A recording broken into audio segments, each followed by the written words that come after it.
నేను గుత్తి వంకాయ చేస్తున్నానండి. మినప్పిండితో గుత్తి వంకాయ. దానికి కావాల్సింది మినపప్పు. ఇది వేయించాలండి, బాగా దోరగా వేయించాలి, ఎర్రగా వేయించాలి. వేయించి పౌడర్ చేయాలండి. అలాగే ఎండుమిర్చి కూడా వేయాలండి.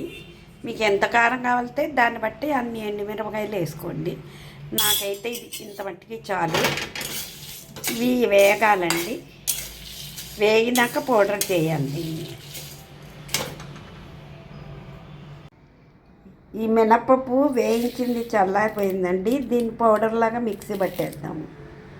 తయారు చేసిన పిండిలో వేడి మరుగు నూనె పోసానండి. మరుగు నూనె పోస్తే ఇలా ముద్దలాగా అవుతుంది.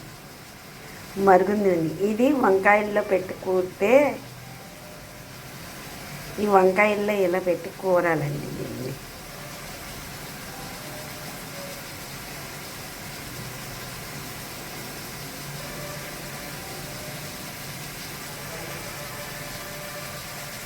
ఇలా కుడితే ఎంత టేస్టీగా ఉంటుందో ఇది కూర వండుకుంటే. ఇలా ప్రతి వంకాయలోకి ఇలా కూర ఇలాగ పెట్టేయాలి. మధ్యలో పెట్టి నూనెలో వేసేసుకోవడమే.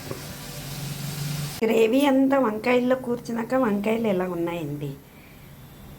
దీన్ని నూనెలో వేసేయడమే. ఫైనల్గా గుత్తి వంకాయ ఇలా రెడీ అయిందండి.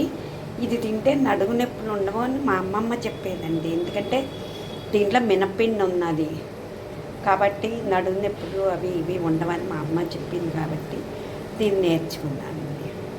బాగుందా చూసి చెప్పండి.